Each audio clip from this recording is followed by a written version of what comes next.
Anybody knows why I love to pre-qualify? Saves time. Same time. Saves me tons of time. You eliminate. Not time. It saves so much time. Okay, and that, by the way, what's the only asset that any agent has? Time. Time. So if you give it away, then you're giving away your time, which is you're giving away your business. Okay, so in order to be successful in this business, you need to know how to pre-qualify. Buyers and sellers.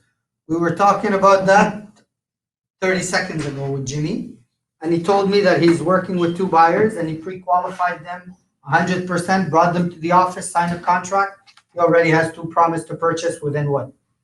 2 weeks. 2 weeks. Okay? So the more you pre-qualify, the more you figure out how serious these people are. Because you never want to work with somebody that's not serious. Guys, you never want to do that.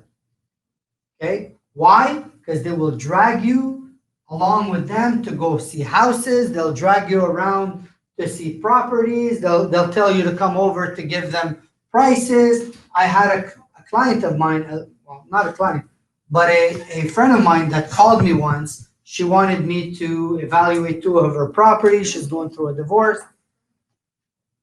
And I knew somehow that by asking a lot of questions, I figured out that it wasn't really to give you the mandate, but to actually know the price so they can negotiate between her and her husband. Now, I don't mind. I told her, I said, I don't mind. It's $500 per evaluation. I'll do it. And if you list with me, I'll deduct it from the commission. I'm not going to waste my time. My time is precious, just as your time is precious. I'd rather be using my time to be either with me or my family or my business, but my business has to be worth it. Okay? So pre-qualifying is what's going to differentiate you from other agents. Okay? So a lot of people try to create relationship with a seller or buyer. That's really good when you're starting in the business. But really, if you want to learn, instead of creating relationship, the more you're going to pre-qualify them, the more they're going to figure out that you're a professional. So they're not going to look at you as a person that just is in real estate, but they're going to look at you as a professional real estate broker, right? So you got to figure that out very, very quick. So out of 12, generally, I'm going to ask at least 3 or 4 per question. I can go easily into asking 3 or 4 questions from each question. So the first question is what?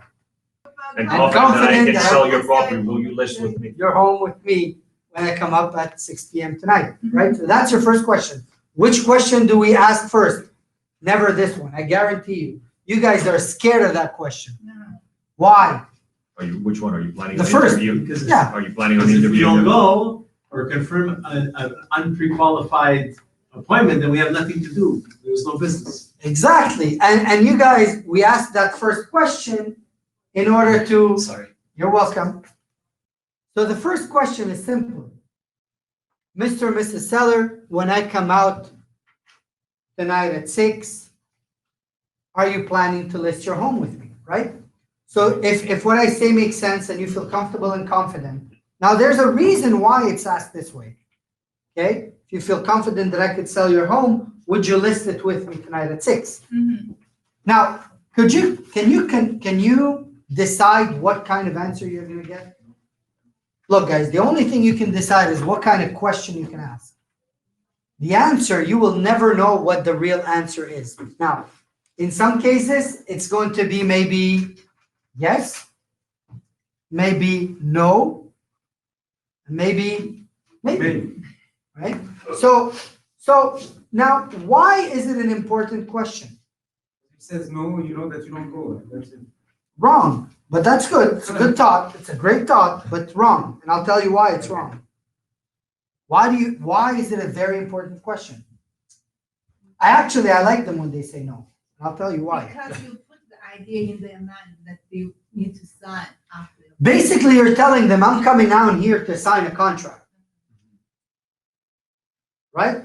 They understand that. Now, they may say yes, okay, that's great. They may say no, and they say maybe. Now, you have two choices. You can keep going with the next question after their answer, or you can ask more questions. I typically ask more questions. Yes. Some brokers, because they're not comfortable pre-qualifying buyers and sellers, prefer to ask that question as a secondary or third or fourth question. Is the sequence of that question important, or can we ask it as we create the conversation? That's a good question, and I get that question often. Is it important? It depends. Now, one thing that's important, you got to ask all the questions. You want to put it in beginning, middle, and I don't really care. I personally, I'm more robotic. Okay, I am. You guys are surprised, aren't you? No. Very surprising. I'm very robotic. I don't break my head. I read. So I don't overthink it. I don't think it twice. What I'm trying to say to you guys is make it simple. It's written a certain way. I personally read it in a certain way. Now, if you're analytical, generally, you're going to overthink this.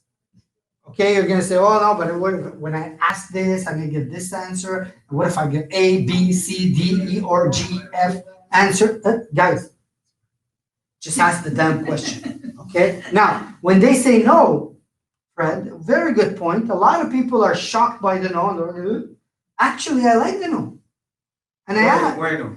well, I don't ask it this way. I say, well, can you please tell me, Mr. Seller, Why I'm coming? what are the three things that you're looking for in a broker for you to hire tonight? I'm trying to understand, right? So if I ask this question to Eli, I say, Eli, you know, if what I say makes sense and you feel comfortable and confident that I would sell your home, would you sign, you know, a listing with me, or would you put it on the market with me tonight at 6? And he's going to say, no. Okay, Mr. Eli, I really appreciate your honesty. Can you please tell me what are the three things that you are looking for, or three qualities you're looking for in an agent for you to sign a contract with me tonight? There's, at that point, he has to come up with something. Well, you know, if the price is what I want, okay, fair enough, that's one. What else? Well, if if your commission is reasonable, okay, that's 2, right? And if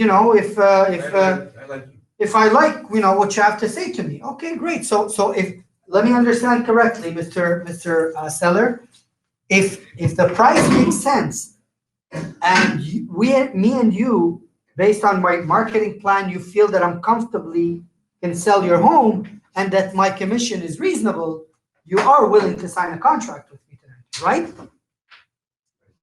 You see, now I'm not telling him why, he told me why.